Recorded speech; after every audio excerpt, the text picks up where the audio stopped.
Thank you, gentlemen and guns. Coming. Happy January 9th, everybody. This week's episode, Maz Jabrani, Sam Tripoli. As always, go to BertBertBert.com. Get a Cogs of the Machine shirt. A Machine shirt, tour dates. This is the Bertcast.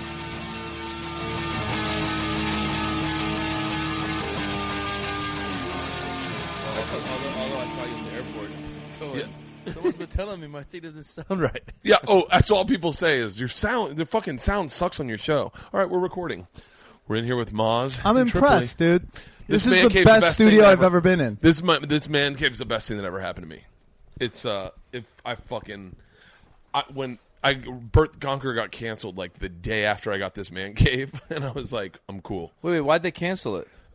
It wasn't doing that good. Oh. And they had like it was, How many seasons? That's your We new did show two. or your No, old show? It's my old show. What's your new show? Trip Flip. That's Yeah. so great. Trip Flip's doing great, but they just wasn't doing that well. But they didn't cancel it technically. They put it on hiatus, and then they called me and told me. But I was like, I'd gotten this Man Cave from them, and they'd given me such a great When you say you got in this Man Cave, you mean that this had helped you? That this has helped you? Would you build this? I went. So I probably. I mean, that's fine. So the company that owns Travel Channel is a company named Scripps. They own DIY also. So every year we do upfronts. It's totally different than the other upfronts, but we go around and all the people from DIY, HGTV, food, cooking, like Guy Ferrari or whatever his name is, like those types of guys, Rachel Ray, all the DIY guys, all the HGTV Do the guys. cook people party? What? Do the cook people party? Yeah. Of course. Not like the DIY dudes. The DIY dudes. What's DIY stand for? Do it yourself. Oh, okay. Oh, that's cool as shit. So I go to DIY Networks. I go right up to them. The guy that was running DIY is a guy named Annie Singer. He's now running Travel Channel.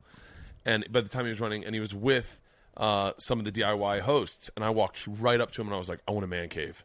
Because they have a show called Man Caves. And he goes, Tony Saragusa, Jason Cameron. I think he was with Jason. He goes, we can do that. And I said, I want a Man Cave bad. And he goes, why don't we do that? Why don't we do a crossover? We'll have the Man Caves guys do an episode of Bert the Conqueror, and they'll do your Man Cave.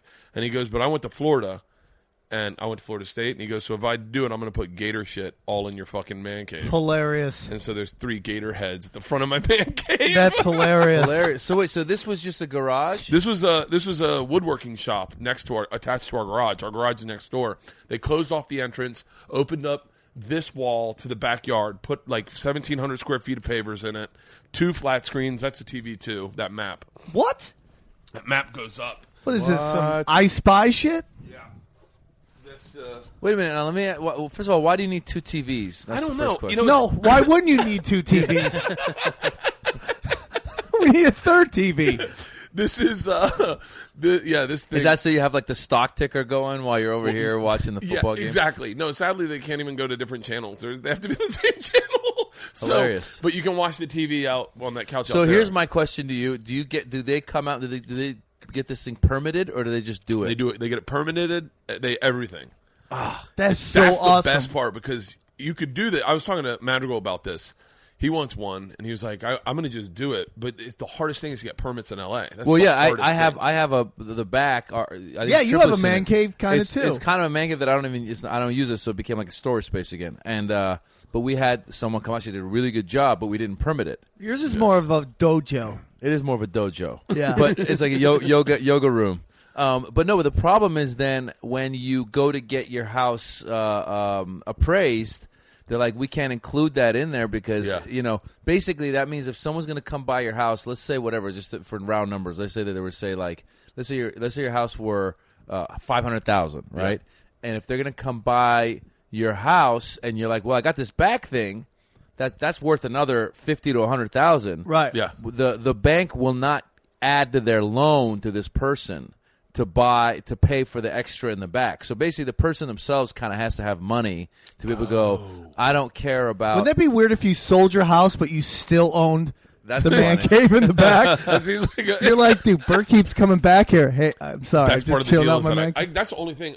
This house sucks, but we're not going to get rid of it ever because I love this fucking Man Cave. That's awesome. So you actually do watch stuff back here? Oh, dude, Game of Thrones. on Sunday nights, I light up both TVs, put the surround sound, and that awesome medieval just fantasy surround sound. There's speakers everywhere, right? What about does your wife watch it with you, or you just come in here alone? I come in here alone, and I take the couch and I angle it so I can see both TVs. And Hilarious. The best is when the TVs are 3D. I gave the girls an anxiety attack one time. I put the 3D glasses on them, set them up so they're just getting bukkakied by 3D left and right. My daughters are like, "It's too much, Daddy." That's great to talk about bukkakis and your daughters. Hey, do you have sensors here so you know if the woman's coming out in case you're looking at some crazy stuff? No. She's Like when Game of Thrones is done, and Thrones. We're not talking about Jesus here. That's a different.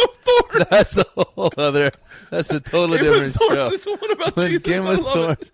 When Game of Thrones is done, like, do you? Because now, like, your wife's inside. Is she waiting for you to finish, or No. So you're sitting here. You're like, okay, I've seen that. I watched a little bit of ESPN, and then at one point, do you like say, I'll just turn on some porn and. No, you can't. That's the hardest part about this man cave is you can't do anything illicit because there's huge freaking windows. Oh yeah, it's like a big glass house. Yeah, you gotta make sure. That's the hard thing about jerking off at all, because you got kids in the house. I don't think I've. Can I get into that real quick? Yeah, about please. Like all these celebrities are getting busted jerking off in adult bookstores. Who? Have you seen this? Like No. Fred Willard got Fred busted. Willard, on right. TV. Yeah. And then this kid who was just in like Terminator 3, and he was in a Carnival that was on HBO. I don't know if you remember. Is he a young guy? Yeah, Who he's does about that? our age, maybe And he was a at a little bookstore. younger. I didn't even know the bookstore still existed. But the until I reason heard they're Fred there Willard. is because Wait. Real bookstores are going out of business. How are adult bookstores? dudes Barnes and Noble's having a hard time staying afloat, and fucking an adult bookstore is still. Because, dude, it's because you go there, the big dudes are beating off there, and it's just like, it's because Maybe you they can't just, get away from your woman. That's well, what maybe- it is. maybe- Just no, looking maybe- for a little spot. No, maybe it's like maybe there must be some sort of like maybe that's like you go there and the guy like sells weed. Maybe it's like a drug front as well. There's got to be No, some. it's got to be, guys. It's got to be gay. Dude, have you guys It's got to be a hot spot. Have you ever a been beacon on for homosexual activity? but still, Santa you need- Monica and Highland?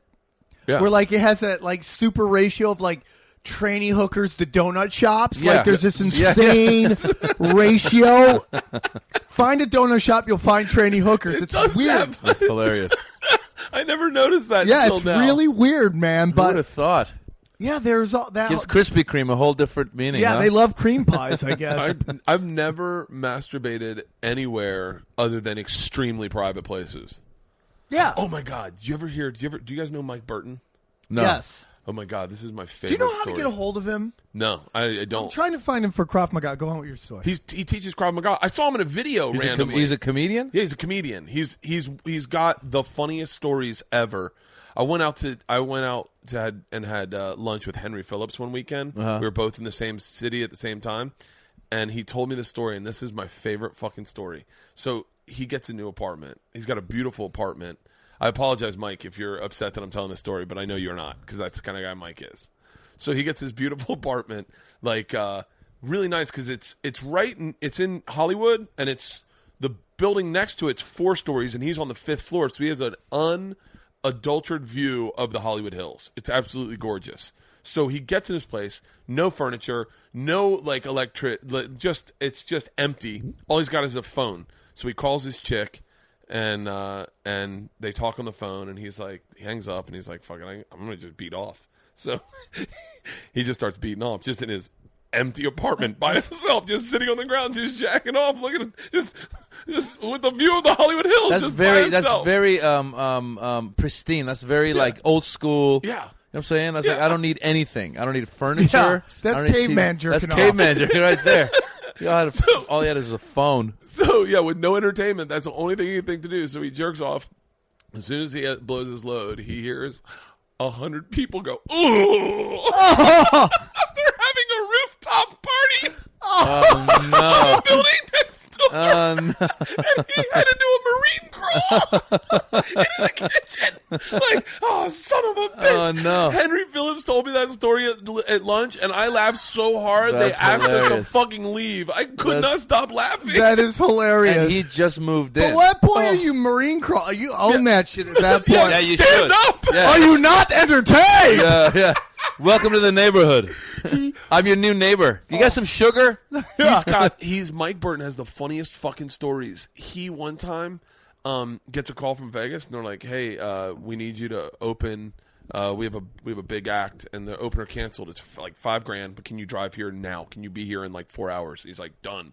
They're like, "Bring a nice suit." So he brings a nice Wait till suit. I come. He gets there, and he's opening for Michael Bolton. So he gets there, and they go, "Listen, Mr. Bolton's running a little late. Do you think you can do like an extra 10 minutes?" He goes, "Not a problem." So they go, "All right, stand behind the curtain." So the place is packed. He looks out the curtains, it's fucking packed. Like 5,000 people, all at dinner tables, all at cocktails. He's made it. In his head, he's like, "This is what I've worked my whole life for. I've made it." House lights drop, and he hears, "Ladies and gentlemen, please put your hands together for Michael Burton." Everyone thinks they say it's Bolton. Oh, Curtains no. open, and everyone's like, oh, "He cut his hair." Oh, no. Look like him. And then he starts doing jokes, and they're like, "Wait, Michael Bolton's doing That is jokes?" hilarious. He fucking Mike. I love wonder Mike if Burton. wait, is he the guy that like hung out at the Laugh Factory a little bit? Is that no? That's a different guy. He's a brunette dude, really Young nice younger guy. He's our age. Yeah, he's our I age. wonder if the person who booked him for that was like some guy who was like, you know what, this will be hilarious. Yeah. 'Cause Yeah. They probably because I'm thinking to myself, was he the right kind of comic for Michael Bolton? He is, because he's clean. Oh. He's got the funniest stories in the world. He's got hands down the best stories, but he never told them on stage. Like, But I just wonder if there was some booker who was like, "Who do you got?" And they're like, "I got Sam Tripoli, I got Bert Kreischer, I got Maz Jobrani, I got Michael Burton." He's like, "Stop!"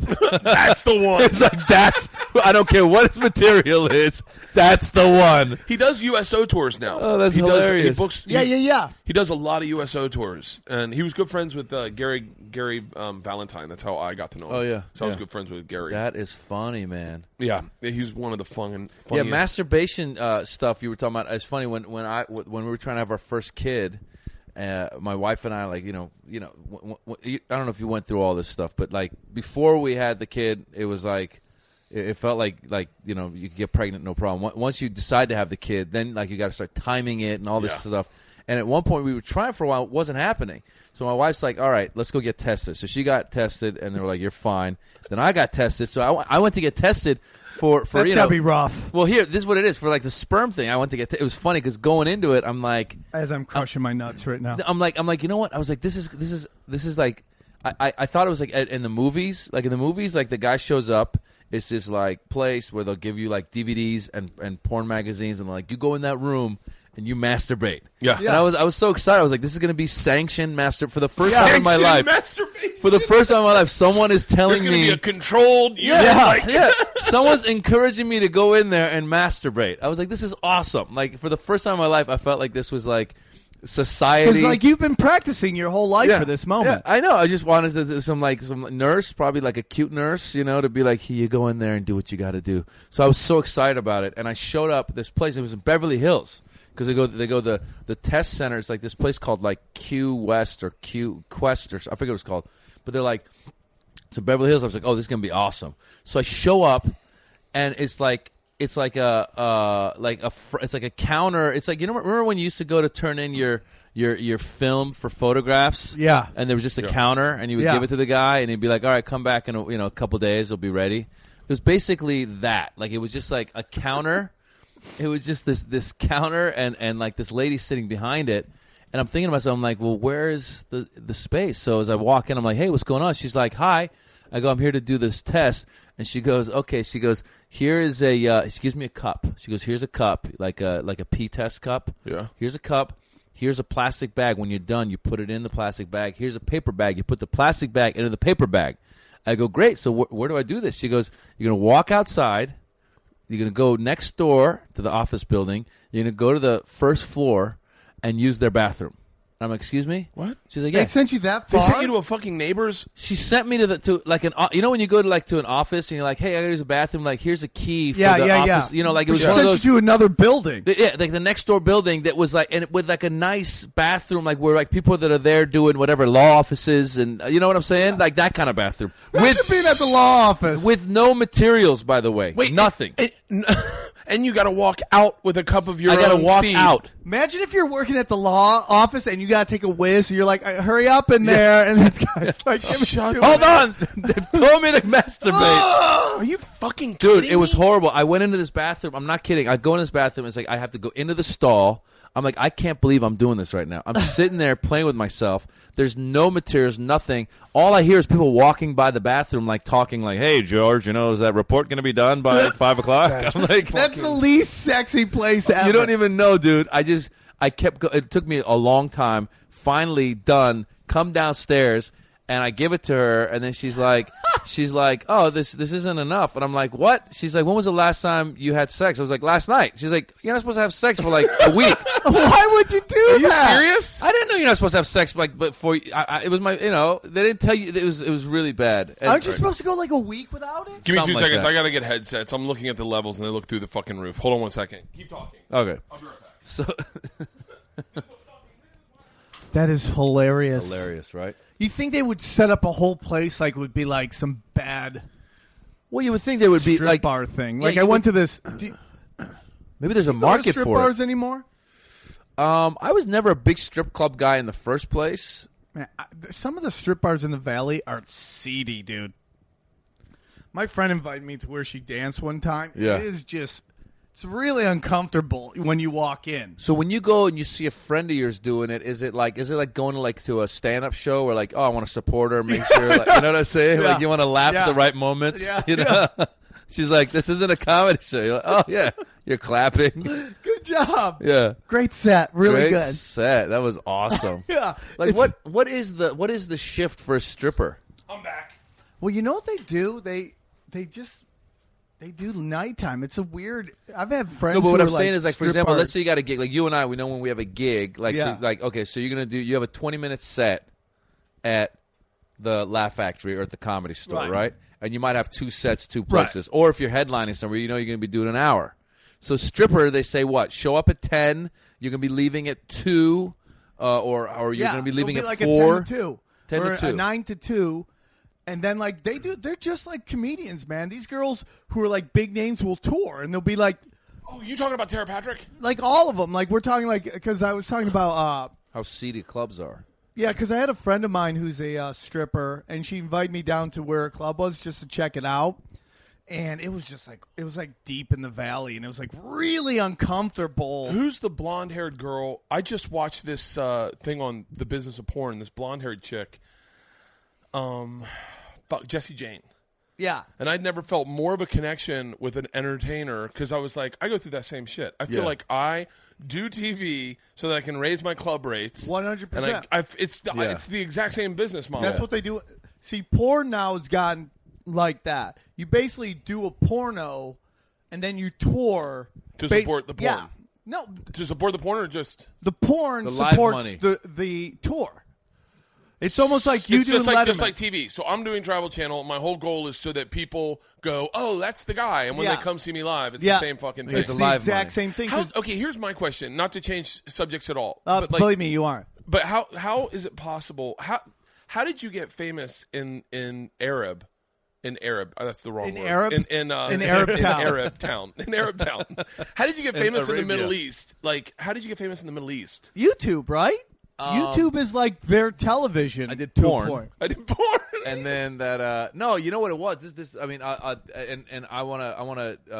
just want to one question before I get to that. I had one question for Tripoli because I was trying to understand what I'm trying to understand before we get to the whole Middle East thing is the shift for a stripper. Yes. So they go like 10 to 2, for example. Let's say. Right. So if you're a stripper, you're going to be 10 to 2. Right. Did your friend ever explain to you like, okay, so when she shows up at 10 o'clock, they'll be like, all right. Look, you're going to start on the floor. You're going to do 10 minutes on the floor, then 10 minutes on the stage, then 10 minutes on the. Do they rotate like? Is there Yep. a headliner kind of a Yep. thing? Wait, there's There a is headliner? Yeah. There'll be like a girl, like let's say someone like a belladonna who's like this kind of cult figure. Yeah. She'll show up at a strip bar, and they'll have a couple girl goes up, and then she does an act. And then she could sit in the side. She could sign autographs. She's available for private lap dances. It's not and what is it? And what is it? Is it like? stand-up. Is it like 3 songs, 2 songs? Like, do they like? I mean, is it a 20-minute gig? I think girls do 2 songs now. Okay, I was a stripper for a day. Yes, for this me too. For Hurt Bert show, I was so fucking winded. Dancing they're for in one great song. shape. Dancing for one song for an audience Yeah. is exhausting. I can't even do the dance games on the Wii. So it's so crazy. Oh, they're in Yeah, great and they're shape. doing it in I'd high be heels. sweating profusely. Like in between songs, I wouldn't be going to Dude, get lap all you dance. got to do is be at a strip club and see one of those strippers like go up the pole with the leg and then like come down and go up and like start bouncing up and down. No, it's with about I'm to be like, an Olympic sport. It really is. They're about to make it an Olympic sport. I mean, there's a whole group of pole dancing that's trying to separate itself from Oh, porn and Jamaica's gonna stripping. fucking own that if it's an Olympic sport. What's that? Jamaican strippers are amazing. Dude, I think there's going to be a lot. It's going to be a battle, dude. You got the Czechs, you got the Brazilians, you got the Brazilian. Americans, you got the Jamaicans. Never mind the Japanese. Look what they do in gymnastics. Imagine what they're going to do on a pole. God, wow, Then they have 2 chicks on a pole. It's called bipolar. hilarious. Have you ever typed in dubstep contests in Jamaica? No, I'm sure it's amazing. The hottest women dancing, the most sensual, just like booty shaking. Oh, yeah, and yeah, they're yeah. and they're like soaking wet with sweat, flinging their hair around, and it's just hundreds and hundreds of hot, sweaty Jamaicans. Just Well, that's like that Brazilian dance. Like sometimes when I watch, like when you see like samba dancing or whatever, you're like, there's an extra muscle or two in that ass that I don't know how it where it came from. Like with the movement. Oh, you mean when they do ass volcano? When they do like it's like Yeah, it's like where an they make the earthquake house- on the ass. It is. Well, yeah, dude. They're built like that, and they assquake. worked it out. I stripped for one day at after college. I got a job seriously? at Deja Vu as a joke. Well, no, I was working the door there, yeah. and one day on Sunday, there was like 20 guys in the room, and they were all being assholes, and nobody wanted to get danced. Girls were complaining, so I'm like, put me and this guy Malik, the big black bouncer, put us up on stage.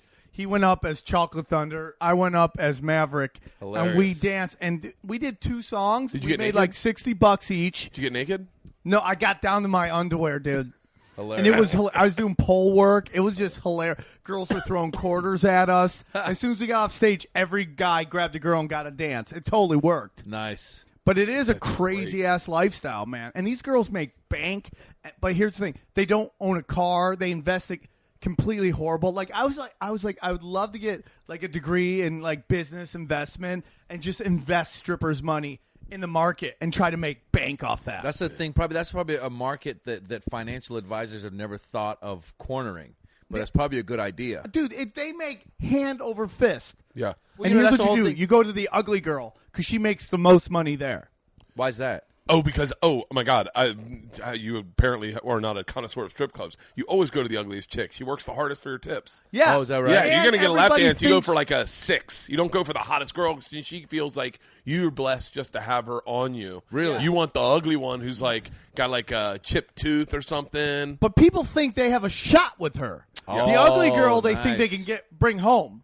The really Nice. hot one, they're like, she's not going to like me. Well, you know, the one thing I had heard was that strippers are some of the best tippers because they dude, work in crazy. the cash world. Yeah. And that's the thing. Exactly what you're saying is that there's some people, especially when you get cash, the problem with cash is it's a false sense of wealth. Yes. Because you think, oh my God, look, I got $1,000 cash in my hand. That's $1,000. First of all, that $1,000 goes a lot faster. Yeah. Number one, because you're just throwing your 20s, you feel like a baller. Yeah. Secondly, if you were to play it legitimately, which I don't know how strippers work, but if you got to like, if someone's got to declare some of that money somewhere, that's not $1,000. It's That's 600. That's $500. Yeah. That's Right. $500. Yeah. Right. Well, they're trying to come up with ways through loopholes about how not to have to declare their tips. Like it's some artistic stuff and Well, it used to be like, I'm sure we've all worked in restaurants. It used to be in a restaurant, like you would like the tips. You'd be like, oh, like they would tip you $10. You'd be like, yeah, I got tipped $4. Yeah. You know, Yeah. just Yeah. so you could tip. yeah, they would go out. They buy a sandwich for like this was way back in the day. Like sandwich for $5, tip them $15. Yeah. Like Yeah. damn. I roll crazy. back. I roll back after selling T-shirts, and I have like a wad of cash, and my wife just fucking takes it. Yeah. Because I won't spend cash. I'll spend money on a credit card, and when I get cash, I get like greedy with it. Yeah. And I love when I'm having a big fat stack of cash. Well, I don't know if you're the same. Like when I travel, because first of all, there's a couple. Here's a couple of things that come up. First of all, when you travel, you feel like there's always an excuse to you end up at the hotel, the bellboy, you tip the bellboy, you tip the guy that drives you to the thing. You're tipping people kind of left and right, and depending on where and what, I'll change it up. But when you end up in places first of all, if you get recognized, you're screwed. Yes. I actually have a story when I went to see Tripoli one time when you were doing Beecher's Madhouse. The craziest gig ever. Craziest gig ever. Tripoli left me 2 tickets. I was with my wife, and we go to see him at Beecher's Madhouse. We show up, and they're like, sorry, guys. It's packed. They're like, sorry, guys, it's sold out. You can't come in. And we're like, no, one of the performers is my buddy. And the guy's like, sorry. As I'm saying this, there's a big black security guard who recognizes me from Friday After Next. Yeah. And he leans into the guy. He's like, you know who that is? And the guy's like, no. And the white guy running the door has no idea who I am. Yeah. But the black guy does. He's like, that's Moley. And I'm like, hey, what's up? And he's like, yeah, what's up, Moley? I'm like, hey, man, I'm my buddy's performing. He's like, no problem. Let me work this out. So he disappears, comes back with another black supervisor. And they're like, oh, shit, it's Moley. So now I'm VIP, right? Yeah. And at this point in my career, I'm doing okay, but I should not be. I could do a little bit of tipping, but not a lot. So I have some cash in my pocket, but now these guys know me as Moley. Right. So now I'm like, well, I got to tip the guy who got me the thing. I got to tip him 20, right? Yeah. And I can't be like, hey, man, split this with the other guy. You can't, you know what I'm saying? You can't pull that kind of shit. Put 10 to him. You know what I'm saying? Yeah, that's so great. now I'm like, now the other guy, and at this point, you got to start tipping everybody. And you're also sneaking it in the hand. Hey, man, thanks a lot, buddy. And I'm just tipping 20s. At a point, I'm running out of money. I'm like, fuck. But that's the problem is with having cash and you're always coming. Like this past weekend, I was in Miami, and it's New Year's weekend. So do you like that club, the Miami club? Yeah, I do. The Miami Improv? I do. But I like chaos. It's chaos. Yeah, it can be chaos. Yeah. It can. The feng shui in there is crazy. Feng shui's horrible. Yeah, the feng shui is kind of fucked. But I like that. I've had some real hell gigs there, but I've learned more about myself. I changed. You believed in yourself? I changed into a better comic because of that club. I was doing this. I was going up and doing my act there. I was like, this isn't a club you can do your act. You've got to go up, read the room. It's like old school New York comedy, in my opinion. You go up, you read the room, you look at the crowd, you size it up, you throw out some feeler jokes. Wherever they respond most, you hit that direction, and then you get them into what you want them to listen to. Right. Well, that's what the Comedy Store was in general. The Comedy Stores, too. The Comedy Store, I've never really worked at the Comedy Store. I used to a couple times with Louis Anderson a long time ago, but the Comedy Store, everything I've heard of it is the exact same thing. If you can, people who can do good at the Comedy Store can do good anywhere. Yeah, it was. I did New Year's there this weekend, and I swear to God, I've been there about 11 years. And Rick Ingram had the greatest set I've ever seen in the main room. Oh, really? I mean, it was fire. Really? I mean, pure fire. And I don't get scared ever, but I'm like, he's bringing in a new year. He's doing the countdown. He's flamethrowing the room, just pure flamethrowing the room. Just doing his crowd work stuff that he does? Yeah, but it's hitting, dude. Really? And that's a hard shit to follow, the crowd work. Yeah. Because most crowd work isn't real crowd work. Yeah. It's kind of like you're pulling from what's worked before. Yeah. Right. So it's this kind of fake scripted shit. And it is murdering, dude. From start to finish, it's the greatest set I've seen in the main room. Wow. Seriously? Ever. Wow. Ever. The only time I saw a better set than that, I've seen two. One was Brian Holtzman at Freddie Soto's memorial. Oh, yeah. And that sounds like a weird thing, but this guy just murdered the room talking about how most of the people in the room didn't even know Freddie Soto. They were just there to socialize and network. Yeah. Just kill. But this guy's killing. And you gotta go out there, act like you're not nervous as fuck, and draw from all the tools you've ever learned. And I had a couple things that just killed. So you're following him after New Year's? After he does the countdown, and then you go up, and then I go up. Is that part of his 50? Does he do only 15, or does he do longer at that point? I don't know if Dan, the sound guy, gave him some kind of gave him a couple of extra minutes to kind of lap over, because that really suck. If he was flamethrown, did the countdown, then brought me out, that would be the worst case scenario, because nobody would be listening. No one. I can't imagine you went up after New Year's. I think the show is over. No. Not the Comedy Store, right? It There's just keeps going. there's 2 guys after me. Hilarious. What? So he finishes the countdown, comes back, does some more jokes. Yes. Then brings you up. Goes back, does a couple things. He kind of gets off track a little bit, brings me back up, and I'm like, what are we going to do? And luckily, it was just flame-throwing, but you got to have those skills, man. You got to have those skills. Yeah. You got to go into the crowd. Like, when you follow somebody like that, what works after? Like, what do you got to do to break that code? Dude, the stories of the Comedy Store, it's funny. The first time I realized, because what happened for me at the Comedy Store was I'd started, with bringer shows and doing bringer shows. Conductors are hilarious. Okay. Moving stuff. And doing bringer shows, it was, as you guys know, it was like 10 horrible comics. So if you were decent, you'd do well. And I always would bring like 5 or 6 people. I always had like a handful of people there. So I was always doing well, doing my set. Then I became a regular at the Comedy Store, and I think it was one of my first paid spots at the Comedy Store, maybe like on a Wednesday night at like 11:30. I showed up, I do my set, and it's the most lukewarm response. And I'm like, what's wrong with these people? They obviously don't get my comedy. Yeah. And then after me, Vinny Favorito went up. I know. Yeah, And Vinny I've worked with Favorito, That dude would crush a room. he would crush, and he was like what you said. It was like crowd work that was preset crowd work. Yeah. But he was really good at it. And I'm sitting there Yeah. watching him. I'm like, oh wow, he's kind of going to the crowd and da da da da. And I started slowly learning. And the more you would have to follow Thunder, the more you realize, forget my set. And I remember that one of the first times when I really let go of my set, it was actually such a fucking insightful. That's so true. When you have to follow Thunder, you cannot go up with a set, dude. And you realize, like, one of the first times I was that I started letting go of my set. It was like literally 1:45 in the morning on like a Tuesday. There was no one in the room but these 2 nerdy dudes and this one hot chick. And they were sitting to the right of the stage, like by the booth there. And Freddie Soto was sitting in the back. And there was like the sound. There was just a couple of people hanging out. And I went up on stage. I started doing my jokes. And I'm like, nothing's hitting. And I was really curious about how these 2 nerdy dudes ended up with this hot chick. So in the 2 minutes in, I'm like, guys, you guys are the only ones here. What are we kidding? I was like, how did this happen? And I start talking to them. And then I start riffing, and I start going, and I just have a good set. And I come up with a couple of new jokes and stuff.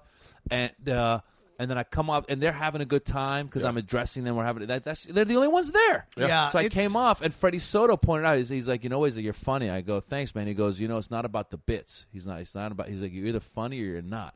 He goes, if it's not about the bits. He's like, the bits will come. Well, you and can go. see that too, man. Some people, if they get out of their set, they're lost, man. And I can't imagine. There are guys I can't imagine when it goes right, it goes right. But when it goes wrong, god damn, that's tough to watch. When you watch someone who just has an act and they're like, and they start at the beginning and they end a certain way. No matter what's going on. And I think that's a big difference between old school comics and the new school comics. Yeah. And I don't know where I fall in those, but I used to watch some of the guys who were from the 80s, and they would go up and they would do the exact same set. And it didn't matter if it was a packed room or an empty room. There was like this fourth wall.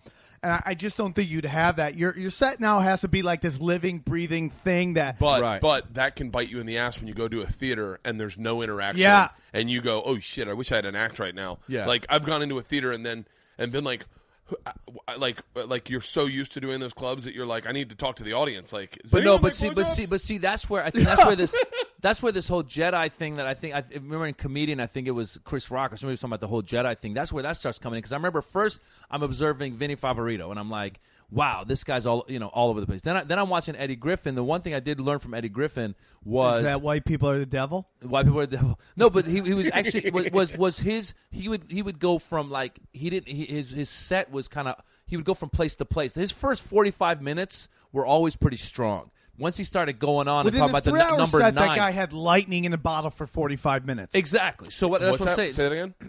Eddie Griffin, when I got picked up at the Comedy Store, Eddie Griffin was doing 3 hours on stage. Yeah, I've never seen him do stand-up. Yeah, he did 3 hours on stage. He's an interesting guy. He did 3 hours, but within that 3 hours, there was 45 minutes that was pure brilliance, and if he could cut that stuff down, he would destroy anybody out there. And that's what I'm saying. Like, he would get up there, and those 45 minutes were like, he'd be like, he would jump in, like his set would always change. It was material, but he was loose with it. You know what I'm saying? Yeah. And then so I would watch that. So now I'm going from Vinny Favorito, who's doing crowd work, to now this guy who's got material, but he's kind of bringing it in with the crowd, to then watching Paul Mooney, who would just go up and do his material and kill. And that's that whole Jedi thing. His material was so strong and his point of view was so clear that he would just start hitting you until you were on his wavelength and then go. And I was like, wow. Well, that is the key, man. Sometimes when you go up after somebody, like you do the road a lot, do you get to bring out your own features yet? Yeah, but no, I do. Sometimes when you go on the road, man, you'll follow. The worst thing I always thought as a headliner is to have a shitty opener and a phenomenal feature. Oh, yeah. Oh, wait. Yeah. Oh, fuck. Oh, my God. What's the guy's name that fucking you worked with? Roy Johnson. Yeah.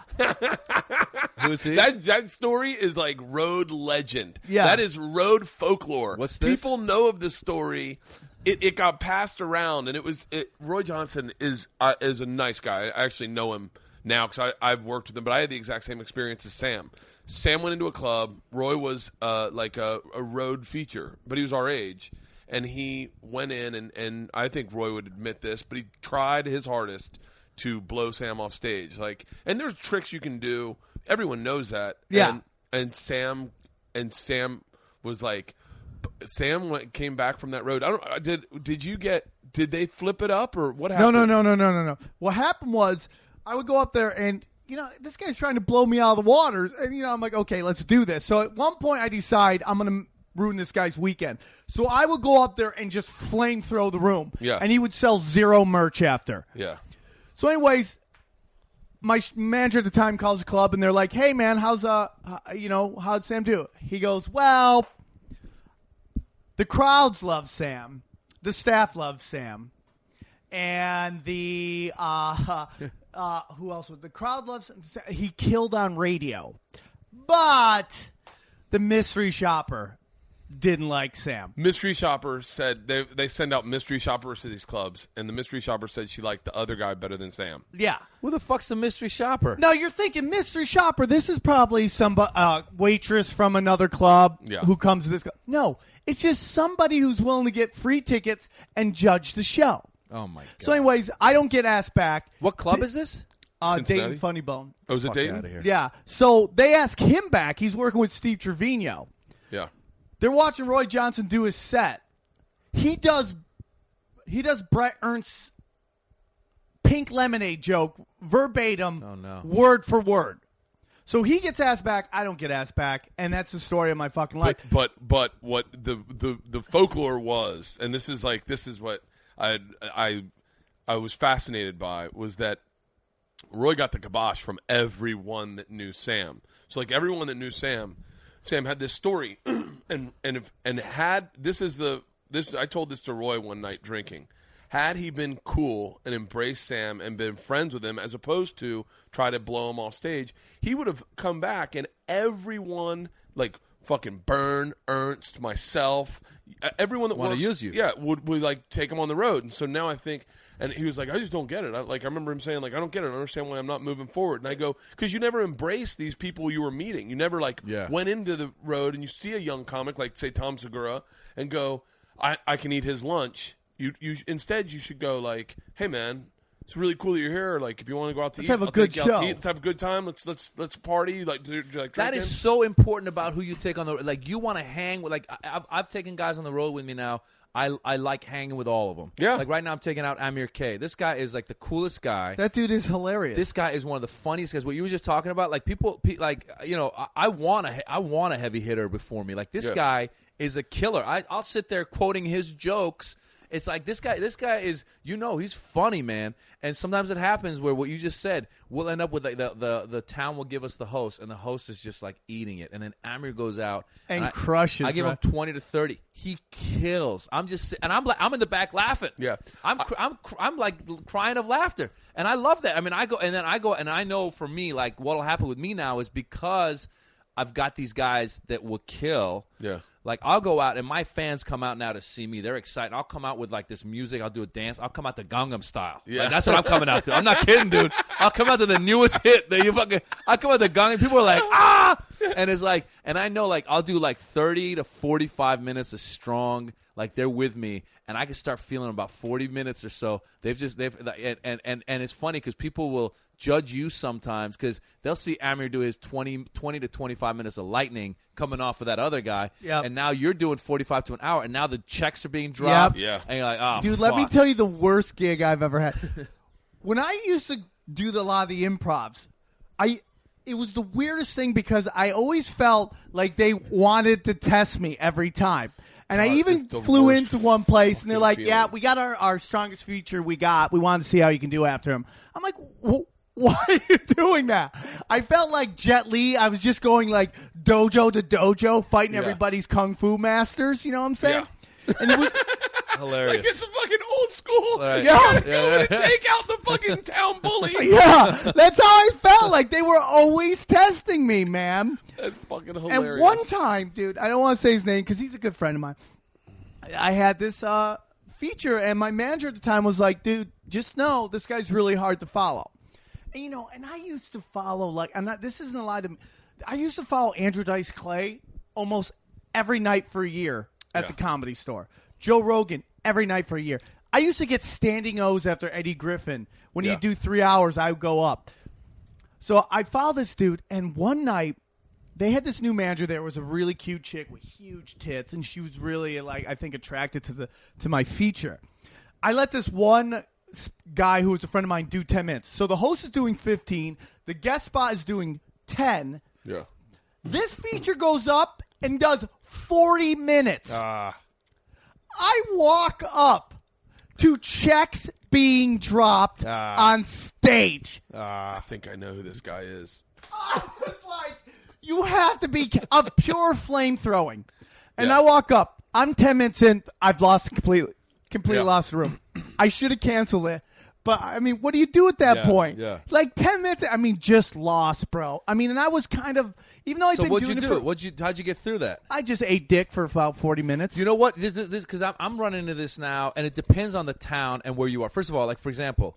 Amir and I were in. Was he in New York with me? Yeah, I think. Yeah, he was in New York. So New York at Caroline's. Yeah. The crowd. It was packed in the great club. The crowds that have been coming out to see me. There's a lot of Persian Jews in Great Neck. So like when I first started, kind of going back to kind of what you were talking about, and I'll come to the story and say when I first started, when we started doing like we did Axis to Evil, we did like Arabian Nights with Tripoli and everything, and first it was younger people were coming out to the shows, so they'd get your jokes. Yeah. Then they started bringing their like parents, then like their grandparents. So now you're looking at at a club, and like there's a 80-year-old in the audience, and there's a 12-year-old. Middle Eastern shows will do that. They will bring. I would hate that. That would drive me nuts. But now listen, though, Bert. In the middle of that, like there's also like regular, like there's white people, there's Latino, there's a lot of people, but the Middle Easterners have brought their family, and so you're sitting there like what you were saying at the Carolines, and you're just like, wow, this audience, like what you were saying, it's like they're at some point they've lost interest and they're out somewhere else. Now you go to the Ice House. A lot of Armenians come out. Armenians love laughing, and you leave that room going like, I'm a rock star. You know what I'm saying? Doesn't matter. Ice I want House. more Armenian fans. So I ran into. I want Armenian fans. Well, no, I have a great base. Your crowd has to be awesome. I ran into your dropping check thing this past weekend at in Miami. At like a certain point, they started talking and everything. So what I did, I've started just going like, just kind of like, okay, how we doing, guys? All right, and I was like, I got to come up with some check dropping jokes. You ready? I'm going to give you the best thing you can do. Yeah. This is the Try greatest to blow thing. yourself. Yeah, take your pants off and try to suck your own dick on stage. What, guys, you just pay your injection. Let me know when you're done. Go. We'll see who finishes first, me or you. So no, I bring a chick on. I bring one of the wait staff on stage while they're dropping checks, and I interview them. And the wait staff loves it because it jacks up their checks. They jacks up their tips. I ask them, I go, what are you going to do with the money? If you get extra, I go, what would be a good night of tips? And they always get like $75. I go, say you got $150. Say everyone just gave you like $2 extra. What would you do with that extra money? and first of all, you get some hilarious answers. You get great answers, but you get like the smart girls will always be like, I'm taking my kids to the movies, and the fucking place goes, oh, and they tip out the ass. That's a great wait idea. Staff loves it. The best is if you find someone in the staff with a talent. When I was doing the Jameson tour, I had to close the Jameson tour. I had to go after Billy Gardell, after Steve Byrne, after Danny, so I had to close the Jameson tour, and I just would get on stage to the check drop. It was you do 5 minutes and then check drop, and it was like half of my set was a check drop. So I'd bring up a girl on stage. One time I had her. I was in How Cincinnati. do you know who's got the talent? I stepped in shit one time. I had this girl. I go, what do you want to if you get extra trips, what are you gonna do? She goes, I'm gonna move to LA and I'm gonna be a singer. And I was like, you can sing? And she was like, yeah. Hot black chick with an afro. And I go, let's hear You're it. like, Macy, great, baby. Yeah, I go, let's hear it. She grabs a mic and starts belting out. No one's even paying checks. They're just watching this go on. And I start stripping. I get down to like a boot on my junk, and the place is fucking losing their mind. She is hitting a home run. Billy Gardell runs up with Steve and fucking Danny. Shots at tequila or shots at Jameson. We do a shot. Billy grabs a mic and he goes, we are the Jameson Comedy Tour. Everyone goes fucking nuts. He gives me a hug and he goes, you got 10 more minutes, asshole. I still had 10 minutes to do. You buried yourself. I buried myself. But that's that's a great. I've done that, dude. When you just hit lightning in a bottle, doing some crowd work. I did something in Los Angeles. No, where was? Oh, have you ever heard the Joe Rogan heckle kill? No. The greatest heckle kill ever. Yeah, I remember. Yeah. Was when I was in Phoenix, Arizona, and I was doing this joke about getting my ass kicked by a girlfriend, and I have stitches here from when she kicked me in the face. You really got your ass kicked by your girlfriend? Well, I had to go to the hospital because she kicked me in the face. Okay. She was laying on top of me. I'm like, you're a little drunk. Calm down. Yeah. And you start getting a little claustrophobic. You're like, I got to get up. And you just lift yourself up, and you see her falling backwards. You see her face go, and I just like, oh, fuck. And, dude, her foot comes back and just goes, boom. And this time I had like some badger tooth. Yeah. A little longer than the other one. It went right through my lip.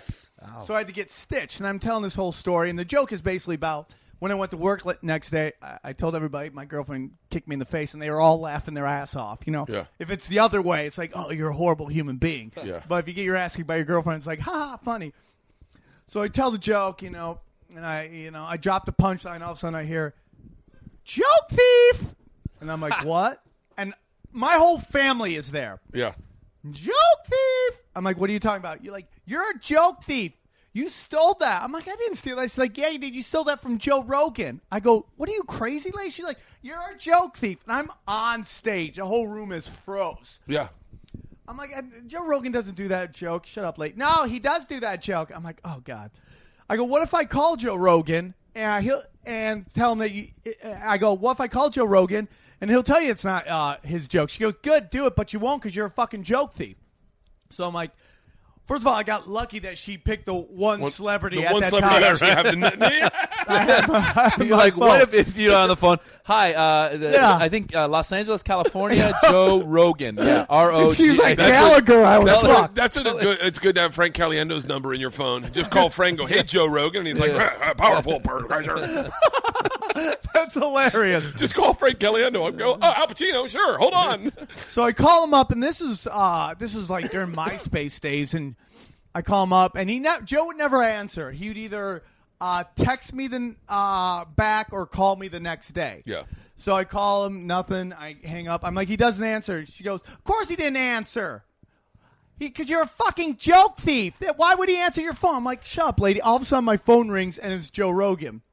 And he's like, Tripoli, what's up? I'm like, Joe, I'm on stage. This girl says, I stole your joke. He goes, you're on stage right now? I go, yeah. He goes, you're fucking crazy. I go, Joe, do you do a joke about getting your ass kicked by your girlfriend? Well, if you know Joe Rogan, he doesn't get his ass kicked by anybody. Yeah. Right. So he goes, no, I don't do any joke about that. I go, okay.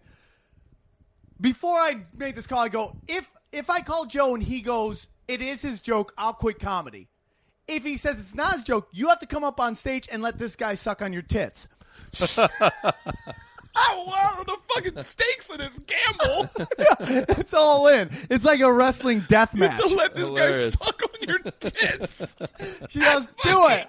Because you won't, because you're a joke thief. I'm like, okay, Joe, just tell him what you just told me. He's like, yeah, blah, blah, blah, blah, blah. Oh, it's Joe Rogan. It's Joe Rogan. The guy goes, blah, blah, blah, blah, blah. Okay, yeah, this is Joe Rogan. No, I don't have any jokes like that. Sam doesn't need to steal jokes. He's a funny guy. And fuck you, bitch. And the whole place just goes, Fucking. I go, Joe, thank you so much. I appreciate it. I got to take care of some business. Time to pay the toll to the troll, right? I'm like, let's go, lady. She's like, fuck you, I ain't going to do it. The whole place starts booing her. Shut up. I try to go into my act after that. Nothing. Show is done. Greatest heckle kill ever. This chick got bitch slapped in Phoenix, Arizona from Hollywood, California. That's fucking great. I ended show. I go apologize to my aunt because it was such a filthy show. Wait, Oh, your aunt was family's there? Your family's Always, there? of course. And you're going to have people suck your Hilarious. tits? Your family comes to watch you? Oh, that's fucking great. Yeah. So then I look over, and every chick in the bar had just gone after this chick because she was hanging out with some gorilla, some huge dude. I see the chick and the gorilla getting chased out by a pack of hens, just chasing around, like 8 chicks chasing these guys out. And it was like the craziest heckle kill ever, but I couldn't follow it. I tried to do material. At that point, you're just done. This weekend I had some guy rush the stage to try to fight me. Why? Why? What happened? He actually didn't get it. He didn't get what was going on. He just didn't understand. He just not that bright of a guy. Was he fresh off the boat? Was No, he like? no. He's a meathead. He was a meathead, but he was a regular guy. And I was talking to the girl at his table. The girl at his table had said something. It's so hacky. I feel even embarrassed to even tell you the dialogue that was happening. But I had said it's a weird show. I've had weird shows. I don't know how we got into the whole thing about. But I was trying to tell you that one time I did have a blind guy on my show, and I asked him. I'd always wanted to know, and it's kind of a hacky joke, but how do they know when he's done wiping his ass? And his answer was, I wipe until it hurts. I thought that was funny, but I was just going to try to get to that, and she starts going, I wipe their asses. And I went, what? She goes, I wipe blind people's asses. And I went, you that's what you do? She goes, yeah. And everyone starts laughing. And I go, I think you're overqualified. I think you could probably get different work. And then she's trying to tell me, and then I said, well, do you look at the toilet paper after you wipe their asses? And she's like, no. And I go, well, you should start. So we're talking, and he just gets up and goes, hey, that's enough of this. You've gone too far, okay? Oh, it's her birthday, and you're ruining her night. She is offended. And she goes, and then I hear her go, I'm not offended. And I'm not. Oh, it's the birthday girl telling you The this? birthday girl, that's who I'm going back and forth with. Oh. And he's like, and I go, listen, man, don't charge the stage like you're going to do something. I'm telling you that I was not this tough on stage. I was genuinely kind of a bitch. I'll tell you why I did that. And so then, and her boyfriend was with her, and his boyfriend's like, no, we love you. We came out. We drove from Fort Myers to see you. And then I brought her on stage. I do a shot, and I go, are you okay? And she goes, yeah, I don't know why he did that. And I was like, really? And she goes, yeah. And then the guy was embarrassed. And then he was like, he was genuinely embarrassed, and the whole crowd was like, fucking, it's comedy. Sit the fuck down, asshole. Oh, jeez. And I tape recorded the whole thing, so I have it on tape. Oh, that's awesome. Yeah. So, But alcohol, man. People just get drunk, and they're stupid, and you don't know. And I got heckled by a blind guy one time. a blind guy. Not to outblind your blindness. Yeah. There was a blind guy at the Brea Improv one time, and he's sitting sideways, and he's staring off at the wall. And I made a joke, and I said, I didn't realize he was blind, and then he said, I'm blind. He's with all his friends, and I'm like, oh, fucking, till this day it makes my skin crawl. And I'm like, I have a good question. How hard is it to clear a room before you jerk off? Like, because you got roommates. Like, is that tough? And he goes, I don't know. And I said, you've never jerked off? And he goes, I don't know, man. I don't know, okay? And I go, well, hang on. You are blind, right? And he's like, yes. And I go, and you've never had to clear a room to jerk off? I go, I don't think you're blind. And he goes, I'm fucking blind, man. Jesus Christ. And, and now I'm like digging and digging and digging. Bert. And finally he stands up and tries to leave, but he's blind. He's walking into fucking everything. Oh, and he's doing it so bad that I think it's over the top. And one of his friends. Are you riding him? Because he's knocking over fucking tables, and I'm like, this is a show. He's not really blind. He just has sunglasses on, and he's fucking with me. He's trying to be funny.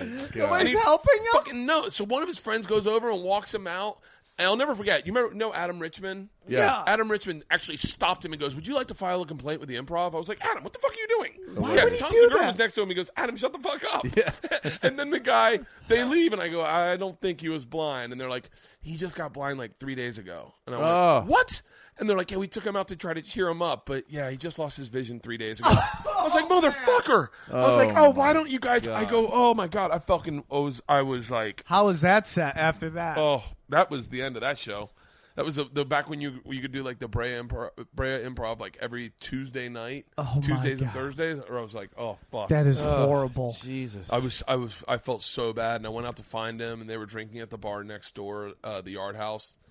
And and then I think I talked to them or something, and the guy, he'd gotten in a motorcycle accident. I was like, fuck. Sometimes you got to wonder, like I've had it where I'm like, where is management or security when some of this shit, like at the Comedy Store, one time I was at the Comedy Store like on a Tuesday or something, and I'm just doing my set. Where is management or security? Anybody, I'm just doing my set. Literally, this guy walks up, he walks into the club, he starts walking towards the stage. It's like one of those nights where it's like 20 people. I'm having a pretty good set. I'm doing my thing. This guy walks towards the stage, in front of the stage, and I'm thinking to myself, oh, he's coming to sit down. He keeps coming. He starts walking towards, like he's going to walk up the stage, and I go, "Can I help you?" And he goes, "I just want to tell a joke." And I go, "What?" And he goes, "Yeah, I just want to just do a joke." And I was like, "No." And I realized this guy walked into the club. Nobody stopped him. Nothing. He walked into the club, starts walking towards it. There's no doorman. There's nobody to say, "Hey, what are you up to?" He literally he was a crazy guy off the streets, wanted to do a joke. And no one stopped him. No one stopped. And now nothing came of it because I was like, "No, dude, get off." And then I was like, "Hello, security." I go, "Can someone please help?" And I'm thinking to myself, this could have, and it was perfect because I just done some joke about like fucking, I don't know, like Al Qaeda or somebody coming after me, or like the FBI, or I forget what it was. It was some joke about like I don't know what. Maybe I hadn't even done that. Maybe I talked about my background, and I was like, "Were you sent by somebody to?" So the crowd was with me, but I was thinking to myself, I was like, a crazy person can just walk, fucking come at you. And it's just you and them, and it's like, where is security, dude? I've done shows where the crowd has to bounce somebody. I was doing this. I was following Brody Stevens at the Comedy Store, and we had this weird change because at some point Brody's just going through all of his credits, and it's funny, but he keeps going. He's going. I'm like, come on, bring me up, man. So, anyways, we have this weird. He's getting heckled by this Australian girl. And he's like, "Sam, do you want me to leave her up here?" I'm like, "No, kick her off." And the place goes crazy. So I realized it's not a fun heckler, where you can have fun with them. So he brings me up. I start doing my act. I'm kind of like taking shots at Brody, having fun with him. She comes up and she starts screaming at me.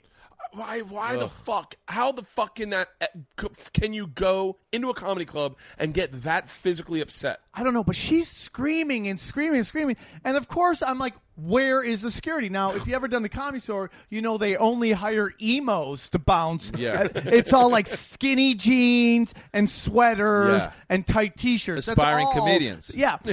So dude, and this chick's, I'm watching her face going from mad to angry to murder. Like she wants, it's just getting ugly. And I'm just nailing her. Just killing this chick. I don't know where this like 5'4" chick walks up from the crowd, walks over, grabs her. Hilarious. Face to face, spins her around, smacks her on the ass, pulls her back around, lifts her up, puts her over her shoulder. I love it. And walks her out the thing. Sets her outside, goes, "Don't come back inside," walks back in and sits down. I'm like, "Do you know that chick?" She's like, "No, she's fucking annoying." I go, "Did you just bounce her?" She's like, "Yeah." I'm like, "That's the greatest thing I've ever seen in my life." Hilarious. That's fucking awesome. That's awesome. That's why I've always been like, there should be chick bouncers. It's weird because I feel like I'm going to say successful is not the right word, but like the longer you've been doing it, the more of a following that you get, the less that happens, the less crazy people come out and start screaming. But there's at your always show. going to be some crazy people, like, because what happens is, especially if you're doing clubs, if you're doing a theater, it's different because they definitely know that they bought the ticket to come see you.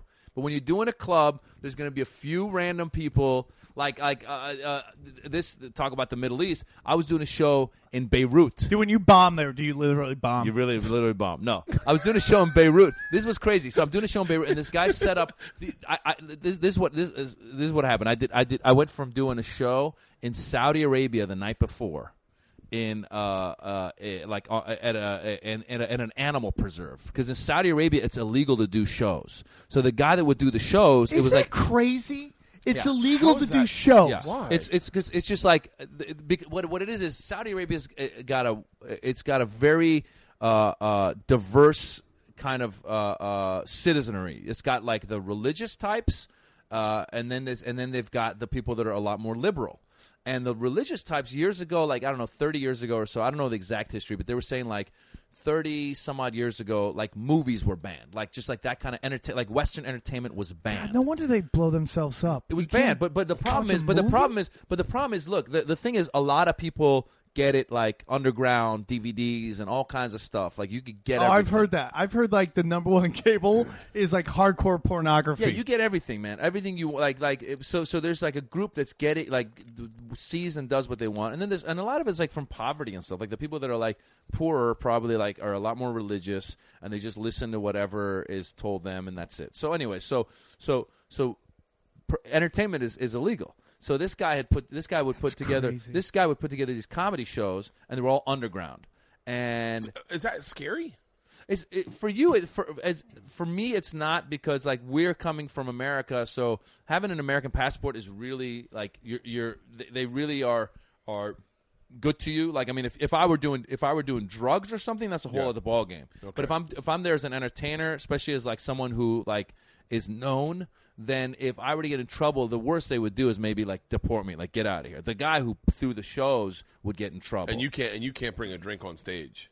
No, you can't. No, alcohol is totally illegal. But again, people have it in their places. It's like underground. You know what I'm saying? So anyway, so I'd gone from like doing a show. So to do shows, they either have to do them at like embassies or like so like they not embassies. I'm sorry, like they did it at the consulate. Like we did it like in Jeddah, we did it at the Venezuelan consulate or with the Italian consulate. So it's like closed doors, and it's another country. For really. expats? It's for locals. So like a lot of these people in the Middle East are Western educated. So like there's a lot of like young kids who are like learning English and stuff. So they'll come again. It's like, and the audiences are amazing because they don't like here in LA. You can go see 50 movies. You can go see a bunch of comedy shows. You can do whatever you want. Over there, you're the only show in town, so they're showing up. And it's like that old school dangerous. It's like drinking beers when you were 14 because it's illegal. It's like it's illegal, but like I mean, I think for the most part, people are like pretty secure that like nothing's gonna happen. Although, like for example, like the guy was telling me one time they did do a show because one of the things is like in Saudi Arabia in particular, like women aren't even allowed to drive. So like for young girls they've got everything wrong. Right, exactly. No, they've got some good ideas. No, Asian women are definitely not allowed to drive. No, but like the guy was telling me they were doing a show one time. I think at one of these consulates, and like so once you go into the consulate, it's another country. Like even Saudi police can't do anything. But the Saudi police, like in this area, that's like an affluent area. It's like Embassy Row. The Saudi police saw all these like cars driving up with like these like teenage girls getting out, and they were like, "What's going on here?" And they got upset, and like they closed down the show. And like a lot of these girls that are coming, like they all have clout. Like they're like because they're Western educated, so their parents are somebody, so they can't really get in a lot of trouble. Again, the person that can get in a lot of trouble is the promoter. Really, is like probably who's going to get. Being a promoter must be dangerous as shit. Yeah, it is. But at the same time, so it's like they know that they like, for example, there's like.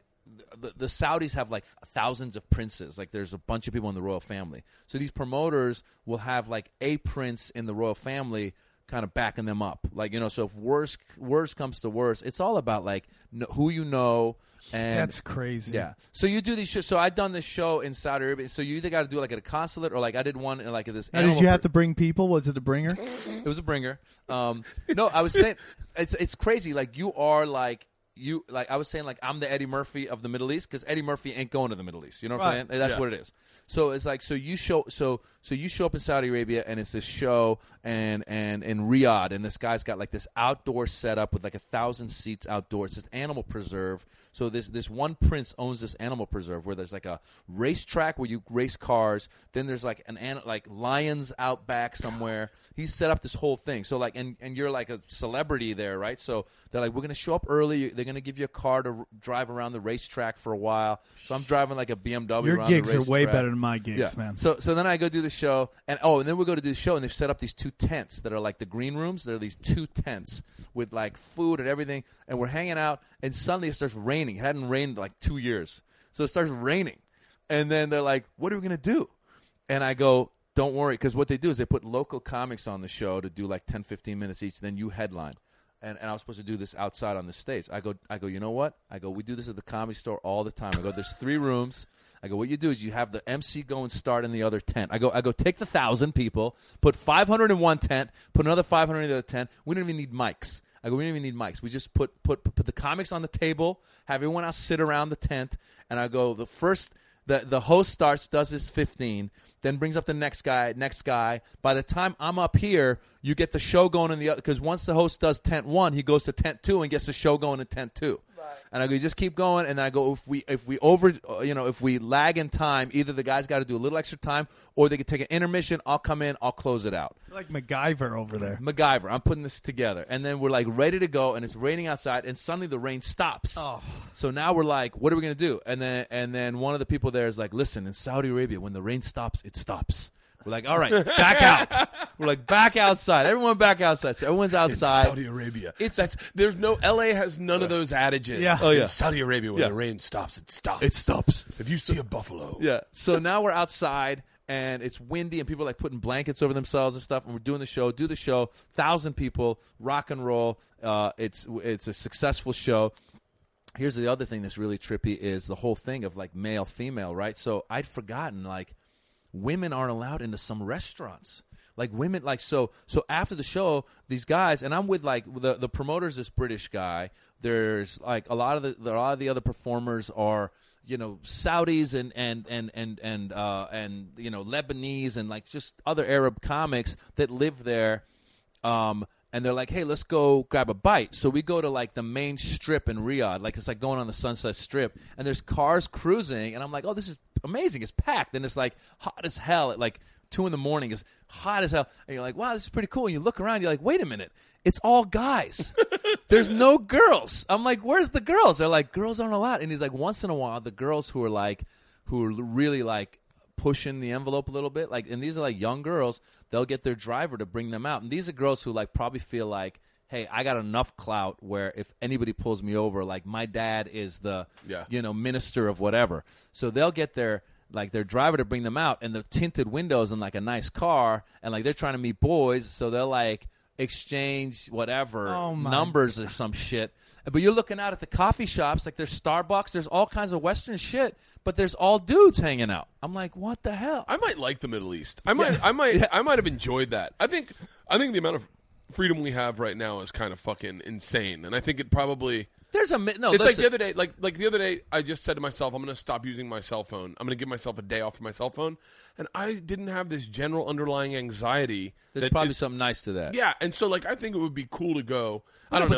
They use their cell phones. They use their cell phones even more than we do. Here's somebody pointed this out to me. They go, listen, Facebook is huge in the Middle East. The reason it's huge in the Middle East is because, of course, the reason it's huge in the Middle East is because, again, young guys and girls can't go to a coffee shop. Their coffee shop is Facebook. They have to do all their talking, communicating there, and then they'll go to like an event like ours, or they'll go to a party. There's all the show that I was telling you, like because Bert and I ran into each other. Bert's like, you should do a show for the Travel Channel. The show I wanted to do was, I was like, I want to go and show the West how westernized the Middle East is. Like when I went to do these shows, the dudes showed up like all dressed in like dark, like goth-looking clothes. I was like, "What's your deal?" He's like, "Oh, I'm a death rock musician." Like there's a death rock scene in Saudi Arabia. We were escorted to our show by the Harley Davidson chapter of Riyadh. Like 100 dudes showed up in Harleys. Let's go, guys. Are they big and fat like our Harley guys? They're not. They're actually better shape. Really? But they dress with all the stuff. It was just crazy. So all that stuff's going. So I would just get. But they just don't mingle with the chicks. No, they mingle with the chicks. They find their own way to do it. I mean, out in public you can't mingle with the chicks, but like behind closed doors. I really wanted you. Whatever happened with that with the Travel Channel? I don't know. We talked to the person in talent, and then they were like talking to some people in development. I don't even know what happened with that, but that's a side story. But the getting to the thing of like once your fans are coming to your shows, you don't get heckled as much. Yeah. Well, so I go from like rock and roll in front of 1,000 people in Riyadh, where it's set up for my show, and these guys are like, and you can do no wrong. Like even if you feel like you're having a bad set, like you're a celebrity. You know what I'm saying? Like they're having a great time. To the next day, I fly.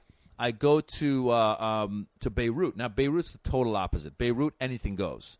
Like chicks, guys, sex, drugs, and they party. It's like I could get down in Beirut, dude. Beirut is. I always tell people, I go to Beirut. Beirut is beautiful. It's on the Mediterranean. I heard it's like Paris. Dude, it's crazy. Well, they used to say it's like the Paris of the Middle East. It's not quite like that, but it's like going to like what I There's would booze over there. booze galore, dude. It's like I could forget get it, drunk in Beirut, dude. I showed up in Beirut. If he could get down to a boot on his dong in Beirut, would there be trouble? If he did what on his dong? What'd you say you got down to? got down to a boot on my dong, just like when I stripped for that show. They would probably, depending on where. Like if you're, if I came out in Beirut, if it's say me, you and Tripoli are in Beirut, you're obviously opening. Yeah, you're headlining. But I come out to the Black Betty, Bam-a-lam, Black Betty, Bam-a-lam, right. Rip my shirt off, pound a beer, and do my first 15 minutes shirtless. They'd love you. They'd be like, really? They'd love you. I'd imagine they'd be like, so this is they were right. Americans are lunatics. Yeah. No. They would love you. They would like no. Is that your set? You open up with 15 minutes with your shirt off? I do sometimes if I'm in a good mood, I'll come up to Black Betty, rip my shirt off. So now you're pound a sober. beer. You're drunk at this point. Sober. That's first beer of the night. If okay. it's a one show night, definitely. Like a Thursday or a Sunday, because I don't have to worry about the next show, so I'll just go up, pound a Heineken, rip my shirt off, and do probably my first 15 minutes shirtless. They would love you. Have you ever just been shit? Yes. This is a dumb question, but yes, man, I did a show one time. I was Carlos Mencia had shown up, and he bumped me, and I had this rule with Carlos that if he does more than 30 minutes, I don't go up, because like wherever you are, that's over 30 minutes is a headlining spot. Yeah. Let him close it up. So he bumps me, does 29 minutes. So I gotta go up. His alarm goes off in his phone. He goes, okay, that's my time. So he gets done, and he goes, you guys have been great. I mean, and again, he's trying to bury me. Yeah. He's trying to put me deep. Yeah. And he's using every N-word, and the place is going crazy. I mean, just fire. And he goes, man, you guys are great, man. Great show. The place goes nuts. He goes, are you ready for your next comic? And literally the entire room goes, oh. There's another one? Yes, that's literally what was going on in that room. And I'm not lying. For the first time ever in my life, I got tunnel vision. Where I'm like, hold the mic. Hold the mic. You need on the mic. the planet right now. I just had this weird tunnel. I could barely see the stage. He's like, I'm the one in this room who has to follow this shit. So he goes, all right, man, you guys ready? Please welcome to your headliner, Sam Tripoli. And he does, to this day, I think is the worst thing I've ever seen. He runs off stage. He leaves the stage completely doesn't wait for you. Empty. Yeah. So 5 minutes it take me to get up the stage because I'm doing high-fiving everybody, and they're like, oh, good luck on that, bro. Good luck. Good luck with that. And I go up, and I just have this joke I do when I follow a really big name in a horrible situation, and I drop it, and the whole place, boom! And like for 45 minutes, I just murder this room. And Yeah. they Wait, the Comedy Store? No, it was at the Edison Improv. Oh, okay. Dallas. Oh, man. What's the joke that you do when you follow somebody like It's that? so dumb, I don't even want to say it. Let's hear it. Come on. No, Yeah, it's just come like, on. oh, great, I got to follow like Carlos Mencia at the Improv. You come to my gig next week, I got to follow the Pope at the Vatican. Oh, okay, and okay, the place just goes nuts. Yeah, It yeah. always kills. I Yeah. followed doing it Dane Cook. I followed Joe Rogan, everybody. And I kill for 45 minutes. And I go next door to the piano bar. And everyone's like, you did it, man. We were with you. We totally were helping, man. And shots. Yeah. Well, I'd gotten a standing O earlier in the week. So the whole staff had decided to bring all their friends to the 11 o'clock, 11:30 show. Oh, that's those 3 show Saturdays? Yeah. Oh, they fucking suck. Yeah. I was blackout drunk on stage for Hilarious. 45 minutes, dude. Hilarious. And they're like, oh, well, he was funny the whole rest of the week. And I shot myself in the foot because I'd followed this, I could have done I Survived, the TV show after that. Yeah. Well, the drinking thing is funny because I think the one time that I was you were there. I'd gone to dinner with some friends at before the comedy show, and then I brought all my friends, and I drank so much that I was up there kind of drunk. And I remember the audience wasn't laughing, but I think you and Brett Ernst and a few other people in the back just cracking up because I don't know what I was saying, but I realized you can't get too drunk. And the Stone thing I've done once with when I was hosting a thing with Galern.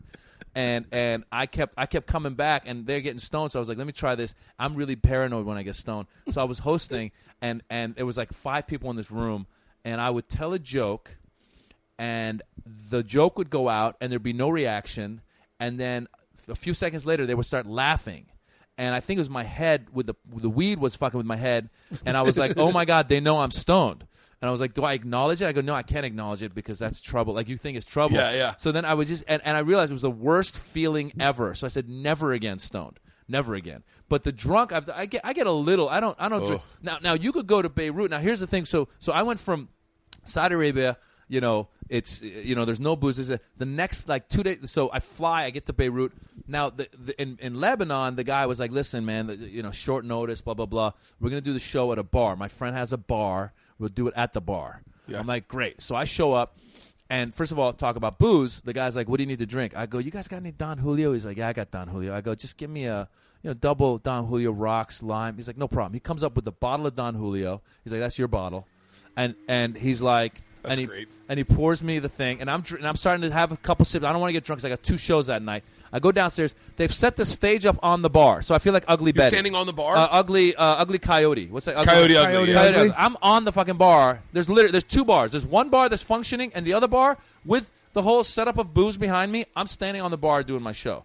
Now this goes back to what you were saying about not having hecklers at your show because people know you. Well, this is a room with 150 people, so there's not that much room for people to come beyond the people that are coming for my show, right? But the way they're doing it at this bar, they're like, we're going to have a comedy show, and then we're going to have an after party. It's going to keep going. So during my show, first of all, they keep bringing me double Don Julios. I'm getting more and more drunk as the night goes on. Halfway through the show, I realize there's this group of girls that keep talking on the right. No matter where you are, there's a group of girls who keeps talking. Dude, and even I'm in a place where they're not allowed to talk, they're still talking. Even in a fucking place they're not allowed to drive, they're talking. Yeah, but no, this is Beirut, so they're allowed to talk and drive and fuck with you. So they're sitting there talking, and I'm like, I'm like, what's going on? And it's a bachorette party. Oh my God! They have bachelorette parties over there, dude. Beirut, I'm telling you, Beirut. Do they have little dicks on their heads? Dicks on the heads. I'm not kidding. I'm serious. Wait, are they little white dicks, and black dicks, or just all tan dicks? Whatever you want. No, I'm serious. Listen, man. First of all, Beirut, I'm telling you, the nightlife I gotta in Beirut. Go to fucking Beirut, dude. You got, and the food's amazing. It's amazing. So I'm sitting there. I'm like, oh my God, and I'm like, excuse me. I go, guys, the girl, hey, ladies, there's a show going on. So they're stage right. Rest of the crowd's totally listening. Hey, there's a show, comedy show, whatever. Talk to the bachelorette, do a couple jokes, and you know how it is when you hit a drunk person. If they're not too drunk, they quiet down and the show goes on. Yeah. When you got a group of really drunk people, they keep coming. Yeah. They keep coming. Finally, I'm like, oh my God. At one point, they have these 2 guys that have been taking pictures of them and stuff, and I don't know who they were, but maybe they're party starters or something. They're there with the girls. Yeah. Darren Carter party starters. One of the guys comes over, and I realize now that these guys, because the guy comes over and he's like, and he doesn't speak English that well. Everyone else in the club speaks it because they're there to see a comedy show. This guy, he's like, how much longer you do? I go. They hired me, the club. I go, did you know there's a comedy? He's like, no, it's a bachelorette party. I'm like, hey, management. I'm like, did anyone tell these guys there's a comedy show? Later on, I talked to the manager. I go, what the fuck? He's like, I had a table of 30. I had to take it. I was like, at a table of 30. Yeah, still. It's like, yeah. So, and then the fucking dude's like, so the dude has no idea what I'm doing. He's like, are you going to sing? This guy who's asking me. He's like, he thinks I'm a fucking entertainer. I'm like, no, I'm not going to sing. He's like, well, then hurry up. I'm like, fuck you.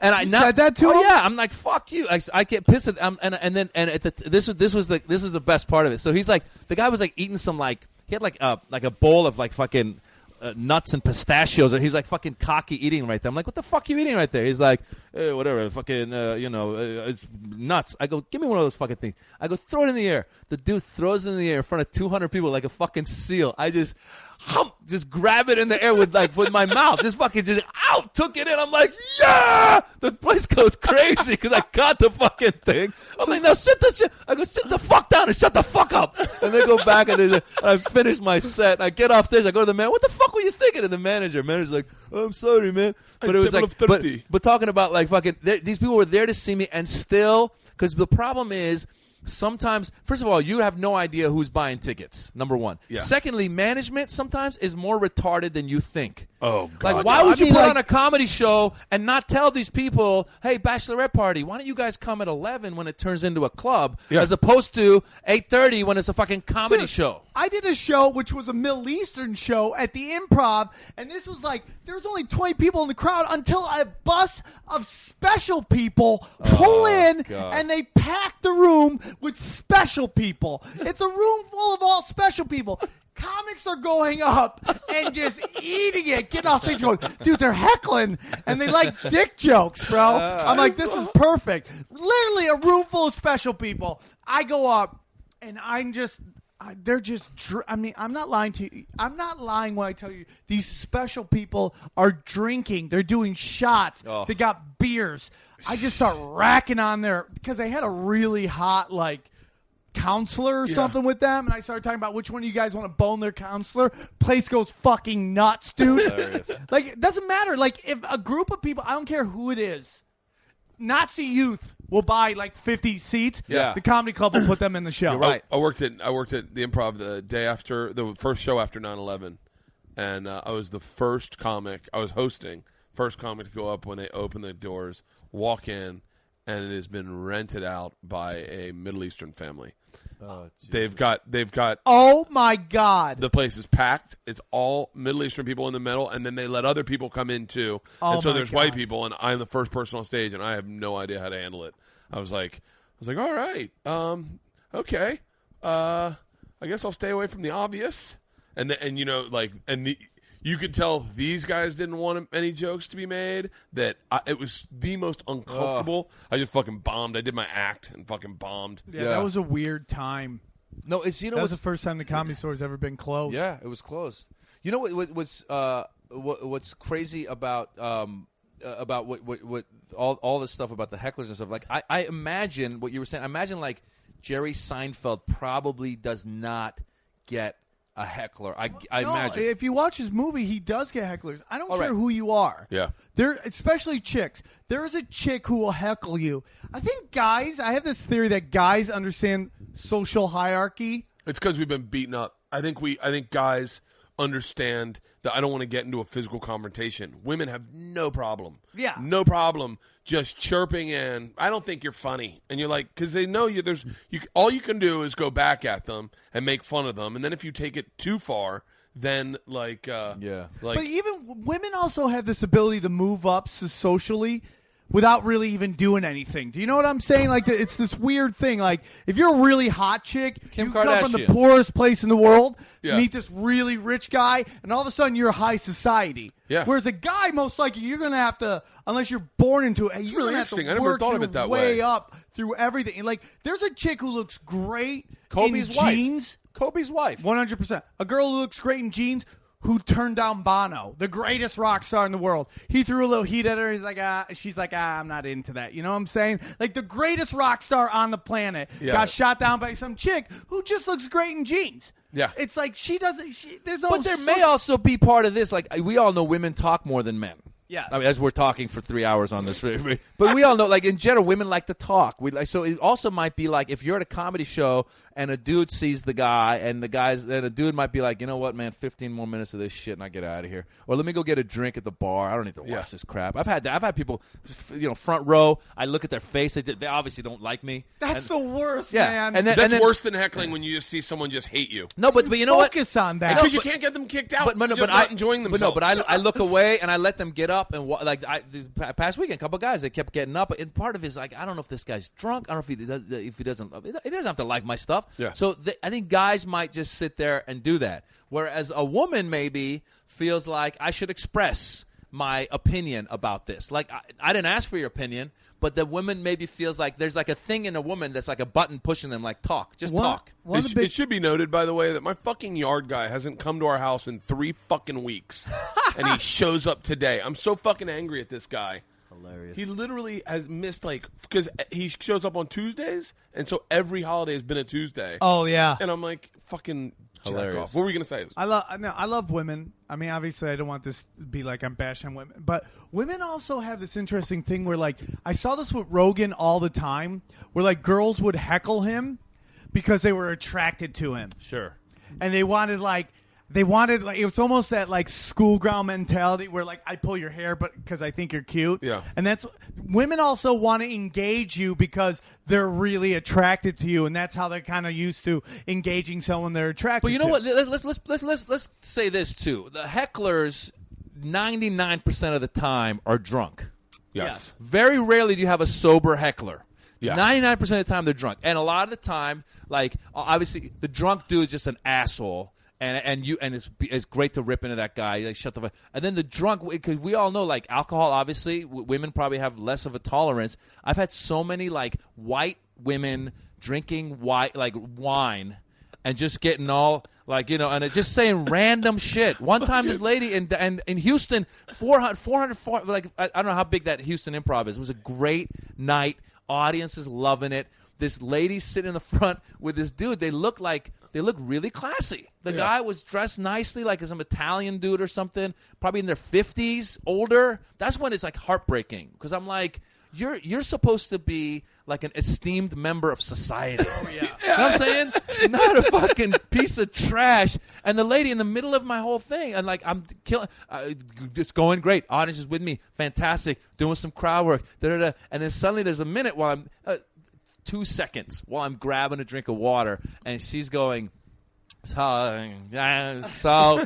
where are you from? And I go, excuse me? She goes, where are you from? And I go, I try to make fun of it. And I'm like, I have fun. I'm like, I'm actually, I came out. I said, I live in L.A., but I'm originally from Iran. And she's like, no, but you know what I mean. I go, no, I don't. I don't know what you mean. And she keeps going. And then the crowd is laughing. And now I start going like, I could rip into her and be mean, but I could tell that the husband, whoever he is, kind of like distancing. And I'm like, hello, sir. I go, you got to deal with that. I understand. I go, it's okay. Yeah. I have some fun with that. Crowd laughs, and she keeps talking. And I'm like, oh, shit, this lady's. And I felt so bad. Like, I kind of talked to them a little bit. She quieted down for a minute. And then, and the best part for me was I kept going, and there were towards the front.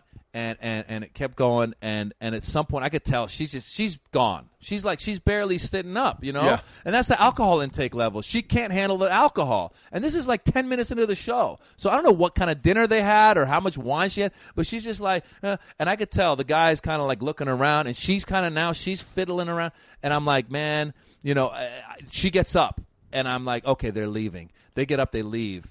And I'm like, you want to go at them, but you're having a good enough set, and you don't want. So once they left, I did like one more joke, and then I stopped the whole show, and I was like, what the fuck was that? And the crowd just starts erupting, and then I started ripping into her in a way that like it felt good to. I had to like vent, you know what I'm saying? And the crowd loved that I was venting. Yeah, and there's a fine line there too, because if you go too far, they can get angry. Roy Johnson was featuring for me in Atlanta, and he was not having a good set or whatever, and he did not like the lady in the front row. He's featuring, I'll never forget this. And I'm about to go on stage, and I just hear this fucking tirade and then you're a fucking white trash piece of shit with a goddamn phone on your ear, like you're important. Lady, you're a fucking cunt. And then he gets off stage. And I go, what was happening? And he goes, oh, it's fine. I took care of it. I walk outside. I walk up on stage, and the girl's crying. And I go, and she goes, you're an asshole. I go, I haven't done anything. I haven't said anything. That's the worst. She goes, well, that guy before you. And I was like, and their whole table left. I go, well, you can't fucking feature and drop a C-bomb. Yeah, it's about setting you up. I've been heckled by the La Jolla City Council. This woman who was on the La Jolla City Council was shit-faced. Heckled the crap out of me. I wish I got on tape because it was textbook destroying a heckler. I engage her, I rip her, then I turn the whole crowd against her. Yeah. Here's the thing. I get off stage. Brett Ernst is like, dude, watch out. They're with guys and they're not too happy. Oh, fuck. So I'm sitting in the back. I'm sitting with all the staff. We're hanging out. And this guy walks up to me. He's a little drunk, and he starts walking towards me. And like a naive idiot, I'm like, he's going to come up and apologize to me for them being crazy. Oh, no.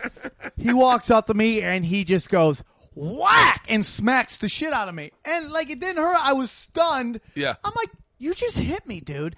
Like, I was like, it froze. And all of a sudden, every employee who's ever worked there in the history of the La Jolla Comedy Store comes out of the woodwork, and we start thumping this dude. And I'm not really a fighter, but I was laying the wood on this guy.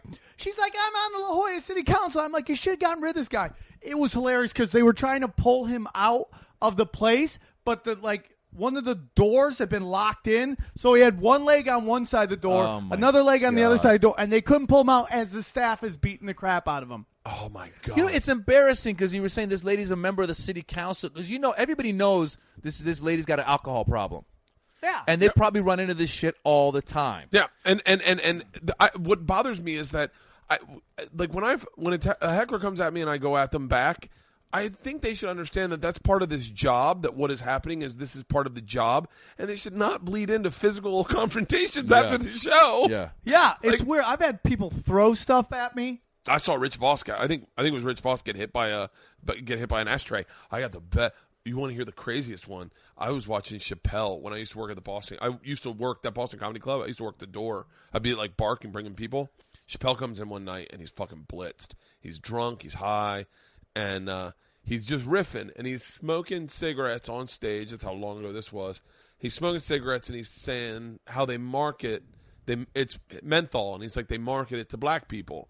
He's like, they market these things to kill black people, and they make it like it's minty. He goes, I wouldn't be surprised if they made like watermelon cigarettes or fried chicken cigarettes to market it to black people, and it gets a laugh. It's a lot of white people in the room, and there's 3 frat boys up front, and they laugh, and he keeps going, and then he goes to get another cigarette, and he's out, and he sees the guy in the front, and he has a cigarette, and he goes, hey man, can I get a cigarette from you? And the guy goes, yeah, it's fried chicken flavored.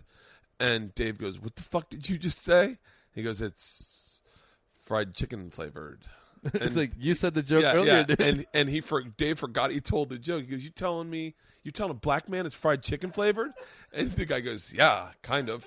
Yeah. Watermelon? And Dave goes, fucking watermelon?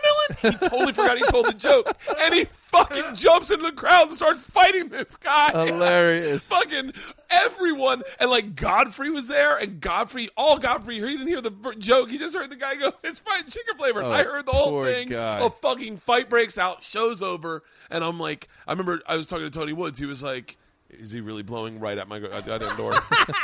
and he was like, Dave's like, that's fucked up. I go, no, it's Dave's joke. Dave told it. It was so fucking funny. But hilarious. Yeah, I almost got beat up this weekend. So it happens, man. I don't understand it because all you want to do is like, I've been blessed comedically that right now I think people are catching up with my comedy. There used to be a weird moment where I was a little too much for them, but now they're kind of catching up. But it used to be like where I would walk up on stage and just the room would ice. And I would be like, what's going on? Like, you were just going crazy. I literally walked up and you all got like so quiet. What is going on here, man? And I would start doing my act and I would just start crushing.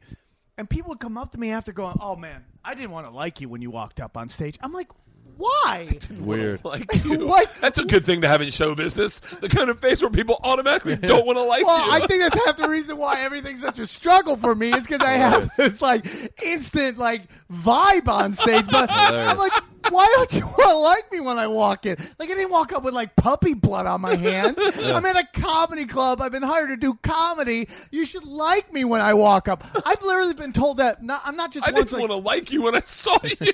That is so fucking hard to do stand up, bro. Yeah, that's all the time I walk up to that, and I have to address it because I know when it happens. Someone will kill, and I walk up, and just you feel like crystallization going over the stage. I get the exact opposite. I always feel like I don't live up to their expectations. Like they like me so much, and I'm like, and they're like, I thought you were going to be better.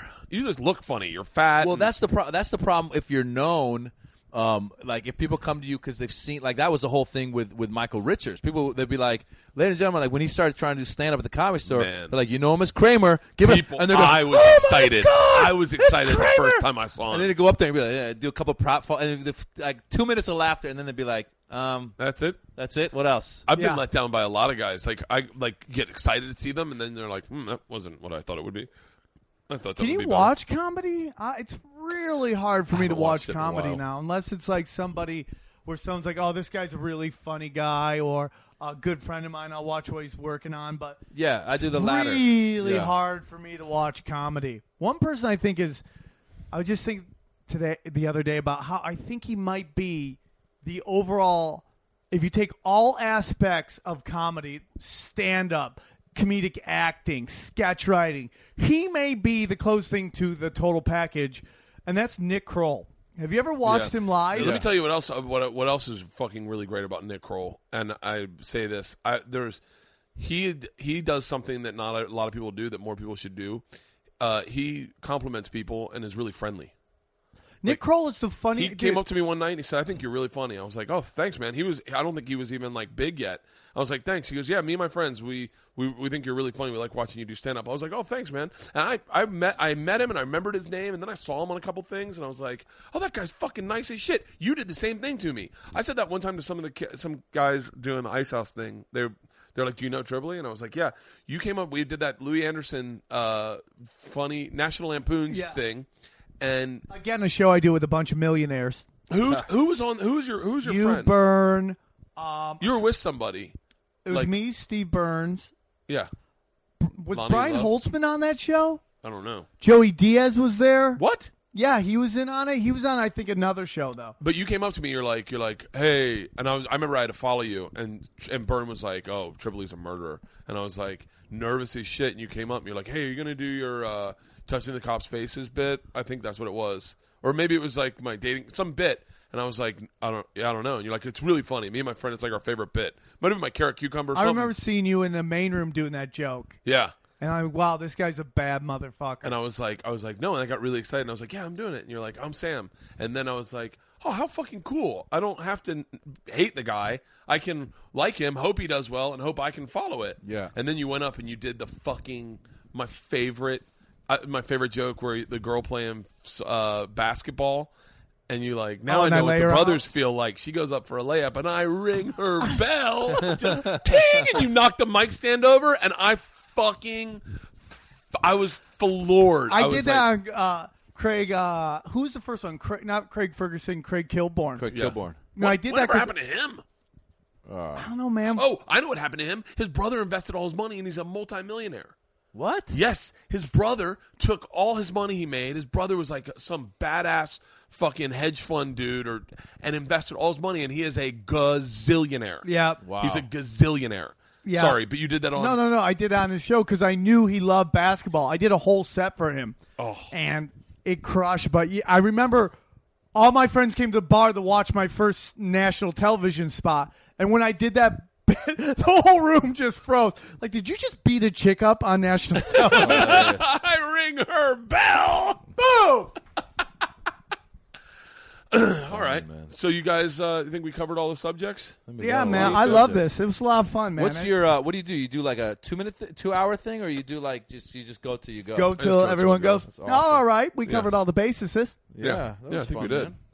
I don't think I got to make sure I say who's on the show. I might not say who's on the show. It just Hilarious. let it play. I was like, he didn't introduce us. We're just going. I have no. You know what? I said to someone. I don't need to talk about this, but I said I just wanted it to be fun. That's why I don't have sponsors either. Because if I have sponsors, then I feel like I have to fucking why I just figure I'll just do this. I make Brought money to off you of by your sponsors. gardener, Yeah. your leaf blower. That's how I've been doing it. I need to get someone to run the fucking board to make sure it sounds right. Halfway through this thing, I was like, I think we're blowing out all the levels. Well, if and you then a need fucking somebody- yard man comes by. I know somebody who's really good at it. Really? If you need somebody, my friend Renee, yeah. Do you guys want to plug anything? This will air next week. I got. I'm at the San Jose Improv next Nice. week. I'll be on. Are you really? Yeah. I'll be I at love that Whitney's room. new talk show. I'll be on it. Who's 15, Whitney's? Whitney Cummings. Oh, you do it? Really? Yeah. You Oh, know what? that's You know what's so funny about what you were saying about being nice to people? Yeah. When I first moved to LA, I realized that there was a lot of the upper guys were really mean to the lower guys because they didn't have the credits. Yeah. And I was like, man, I'm never going to do that ever to anybody. So I always was like, anybody I see doing comedy, I'm the nice people. And literally, my career's gone up and down, but the reason it mostly, when it comes back up, is because all the guys who are coming up, Dude. I treat like gold. Yeah. Not that like, oh, they're going to help me, but I just treat like them like gold. They all come back. Well, there's no reason not to. Just as a human being, it's like Yeah. I don't get that mentality. I think the problem is a lot of comedians have a lot of, as we all know, like a lot of psychological problems, and they're not good being like they're antisocial. yeah. You know what I'm saying? I remember when I started, I remember watching some people, like, were going on tour together. I forget who it was, and I started with Dimitri Martin. And I was like, and I remember thinking, Dimitri is so talented. I'm like, I'm going to be nice as fuck to him, and hopefully when he's famous, he'll put me on something. No, never. But funny. not that my stand-up's Sometimes it very happens. different than his, but Yeah. but I really haven't had. I don't think I've just been nice to people, but I don't think it's ever benefited me yet. It'll But you know what? benefit me But you know what? It comes. Listen, man. It's not even like you It's said. not- it's well, not- I don't do it to be like, oh, man, hook me up. No, Yeah. first of all, it's like it's a reflection of just your mentality. If you're a good person, you're a good person. Number one. Number two, you never know what's going to come around. That's how, the whole thing. Where, Yeah, when. And there's no- hopefully this will turn into a Beirut tour. Yeah. I'm fucking all do it. about it. All right, Take your here's my shirt last off, things Bert. I want. Here's the last thing. I'm going to be on Whitney, Love You Mean It, on the 15th. And then January 31st, I'm doing the first ever gay naughty show. It's a gay-themed naughty show. I gotta come to a by naughty Flesh show. Jack is sponsoring it, fleshjack.com. Check that out. And I'll be at the AVNs. I wrote all the sketches for the AVNs January this year. So. 26th, my special comes out on Showtime. I Come in Peace. Oh, cool, dude. And I'm very excited you're on. It's called I Come in Peace. Hey, Bert, thank you so are much you for having me on. hosting the AVNs? No, this I never get a chance to see you enough. I And never get to see anybody. This is the only time I get to hang out with people is if I podcast it. and I'd love to do it anytime. And any Monday you're in town, both of you guys should come on my Naughty Show podcast. Awesome. Would love to. Monday. Done. All right. Thank you, guys. I appreciate it.